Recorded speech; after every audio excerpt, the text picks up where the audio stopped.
বিরিয়ানি পছন্দ করে না এমন কেউ কি আছে? এমন কাউকে খুঁজে পাওয়া যাবে বলে আমার মনে হয় না। হে গাইজ, আসসালামু আলাইকুম। শাহিদাস লাইফস্টাইল পেজে আপনাদের সবাইকে স্বাগত। সবাই কেমন আছেন? আশা করছি সবাই অনেক ভালো আছেন। আলহামদুলিল্লাহ, আল্লাহর রহমতে আমিও ভালো আছি। চলে আসলাম আরেকটি নতুন ভিডিও নিয়ে। আজকে আপনাদের সাথে শেয়ার করব মাটন বিরিয়ানি।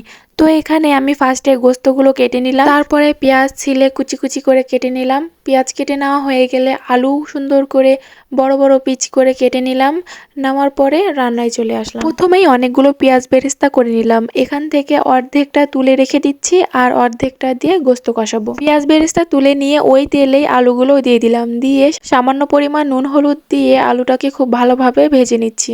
তারপর ভাজা হয়ে গেলে আলুগুলোও তুলে রেখে দিলাম এক সাইডে। আজকে আমি বিরিয়ানিটা একটু তাড়াতাড়ি রান্না করব, এই জন্য গোস্তটা প্রেসার কুকারে কষিয়ে নিচ্ছি। তো এখানে আমি যে পেঁয়াজ বেরেস্তাটা রেখেছিলাম সেটাই দিয়ে নিলাম, নিয়ে তার মধ্যে পরিমাণ মতো সকল মশলা দিয়ে নিব।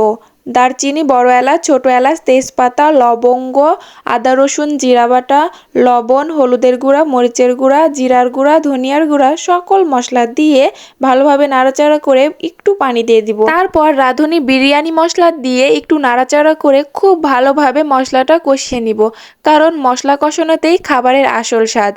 খুব ভালোভাবে মশলাটা কষানো শেষ। এবার এর মধ্যে গরু গোস্তগুলো দিয়ে দিচ্ছি, দিয়ে খুব ভালোভাবে নাড়াচাড়া করে একটু ঢাকা দিয়ে দিয়ে কষিয়ে নিব। আমি প্রেসার কুকারে রান্না করলে সবসময় এভাবেই রান্না করি, হাতে মাখিয়ে দিয়ে ঢাকা দিয়ে একদম সিদ্ধ করে নিই না, একটু রান্না করে নিয়ে সিটি দিয়ে নিই। এই তো গোস্তর যে বাড়তি পানিটা বের হয়েছিল সেটা শুকিয়ে চারিদিক দিয়ে তেল বের হয়ে গেছে। এখন কষানোর জন্য পানি দিয়ে দিলাম, দিয়ে এবার খুব ভালোভাবে প্রেসার কুকারের মুখটা লাগিয়ে দিয়ে কয়েকটা সিটি দিয়ে নিব। কয়েকটা সিটি দিয়ে নিলে গোস্ত রান্না শেষ। এবার বিরিয়ানির চালটা একটু ভাজা ভাজা করে নিব। তো এখানে কড়াইয়ে তেল দিয়ে তার মধ্যে কিছু জিরা দিয়ে দিয়েছিলাম, আস্ত জিরা দিয়ে তার মধ্যে চাল দিয়ে দিলাম।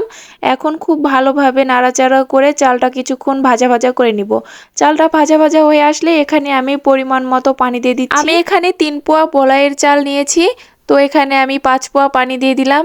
এভাবে পানিটা মেপে দিলে কি হয়, বিরিয়ানিটা একদম পারফেক্ট হয়, না নরম হয় না শক্ত। আমার কাছে খুবই ভালো লাগে, এই জিনিসটা আমি আমার শাশুড়ির কাছ থেকে শিখেছি। তারপর এখানে একটু নাড়াচাড়া দিয়ে আমি পরিমাণ মতো লবণ দিয়ে দিলাম, দিয়ে বলক উঠে আসলেই এখানে আগে থেকে কষিয়ে রাখা সেই গরু গোস্তটা ঢেলে দিচ্ছি, দিয়ে চালের সাথে গোস্তগুলো খুব ভালোভাবে মিশিয়ে নিলাম। নিয়ে এখন আগে থেকে ভেজে রাখা আলুগুলো খুব সুন্দর করে সাজিয়ে দিয়ে দিচ্ছি, আর কয়েকটা কাঁচামরিচ দিয়ে দিলাম। বিরিয়ানি সবার পছন্দের একটা খাবার, বিরিয়ানি দেখলে কেউ লোভ সামলিয়ে রাখতে পারবে না।